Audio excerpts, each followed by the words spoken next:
Donald Plusquellic is a mayor of Akron and executive member of Mayors for Peace.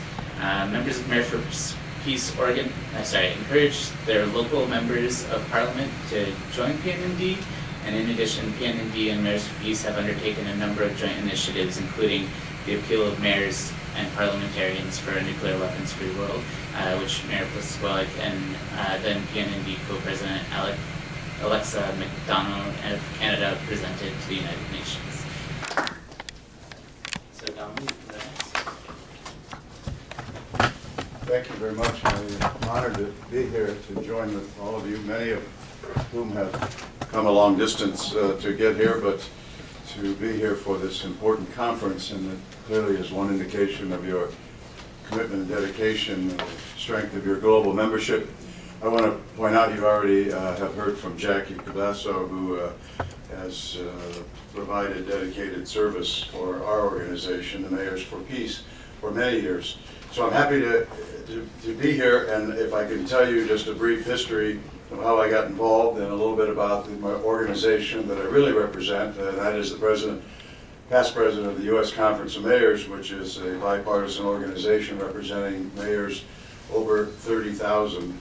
I did note, and I looked around the room to see if I knew many of you, and you don't know me, and I will warn you, I have a weird sense of humor that doesn't always translate. But I did note that Jackie was commenting about how the Red Cross was a wonderful organization that was accepted and part of mainstream, and I thought she was implying that mayors in the U.S. are not. I wasn't quite sure. I haven't had a chance to clarify her point on that, but we're certainly happy to advocate in partnership with many organizations throughout this country and the world.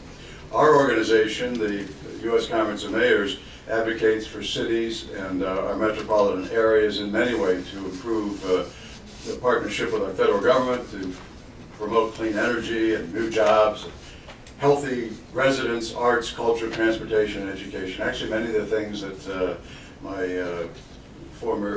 speaker before me alluded to, that I think she thought maybe only women were working for, but mayors, male or female, Republican or Democrats, work towards the improvement of our communities.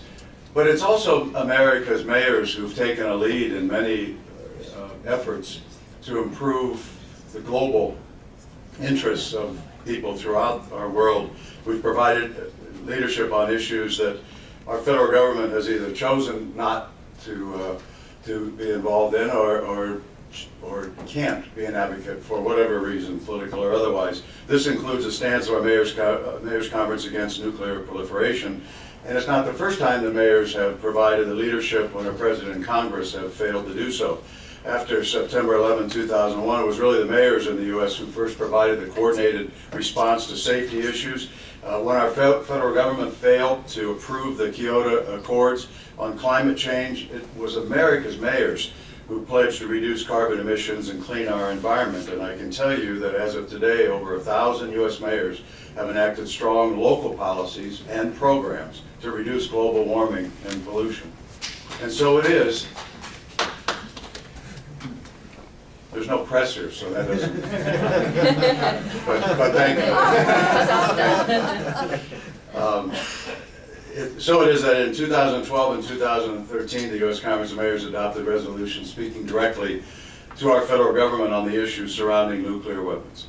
Today, more than half the world's population lives in cities, and it will be, in my opinion, the force of mayors, local leaders, legislators, from both political parties or all political parties acting together that will focus our nation's attention in particular on the threats of any nuclear weapons use, whether by accident, design, or miscalculation. The first use of nuclear weapons remains at the heart, as you all know, of the U.S. and Russian security concerns. Nuclear tensions in the Middle East, Southeast Asia, and on the Korean Peninsula remind us that the potential for nuclear war is ever present amongst us. Last year, U.S. mayors called directly on President Obama to work with other nuclear-armed states to implement the 5-point proposal for nuclear disarmament advanced by the UN Secretary General. It includes his call for a nuclear weapons convention. The United States Conference of Mayors has called on Congress to reduce funding for the modernization of nuclear weapons for the very reason that you heard, to put it into good use, to provide those needed items that our citizens are lacking here in the country, including infrastructure improvements and education. Our Department of Defense has asked for $12 billion in this current fiscal year alone to maintain and modernize the delivery systems for our nuclear arsenal. How much better that money could be used on things that our people really need. If we can reduce nuclear weapons spending to the minimum, the bare minimum necessary to assure the safety and security of existing weapons, we can redirect those funds to meet the urgent needs of our citizens. And our mayors have called also for the withdrawal of all tactical U.S. nuclear weapons from foreign soil and asked for the immediate stand-down of nuclear forces that in some cases are still kept on high alert. These actions represent the solidarity and the cooperation between the U.S. Conference of Mayors and Mayors for Peace that has been evident for over 25 years. In 1984, we first called for decreasing the threat posed by nuclear weapons, and in almost every year since, the Conference of Mayors has adopted resolutions. Most of those Jackie has presented, and has called for the elimination of nuclear weapons by the year 2020, consistent with the Mayors for Peace. Today, Mayors for Peace has members in 5,895 cities in 158 countries. Our members include mayors from Russia, as well as the U.S., in Israel and Palestine, in India and Pakistan. And what's more remarkable is where our membership is growing fastest, and that's in Iran. That's why mayors may be the best hope. I don't want to leave out parliamentarians. I don't know, my speechwriter always forgot that I was a city councilman first before I was mayor. So I always add the importance of legislators. I'll add that, ad lib here a little bit. But at the 8th General Conference held in Hiroshima last August, we developed the Mayors for Peace Action Plan, and it calls on national governments to begin negotiations now to prohibit the development, production, testing, stockpiling, or use of nuclear weapons and provide for their physical destruction, as I mentioned earlier, by 2020. Thousands of nuclear weapons around the world stand ready to launch on warning, and if we saw even 0.5% of the global nuclear arsenal triggered in some way, as one of the earlier comments, there would be catastrophic effects.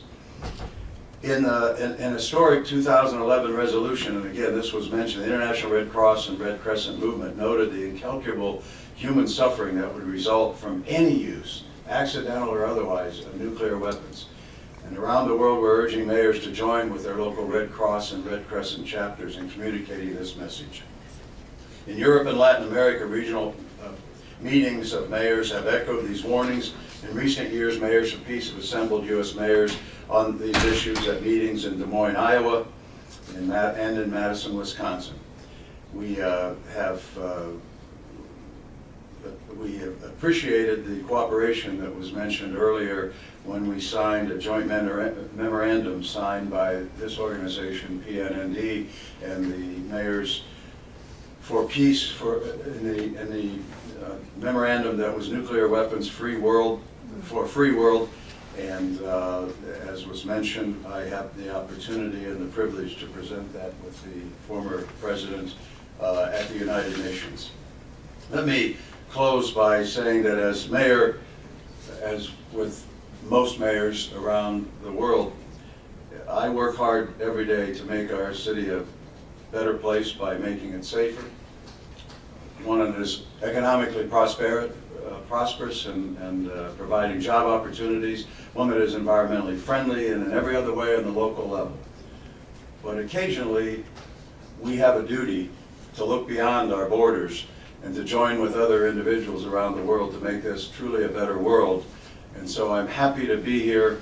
I do have one other duty that I have talked about in different ways in an era with my life early with family members and other friends of mine in a situation in Vietnam. I have taken it upon myself to actively be involved in welcoming home soldiers who've served their country.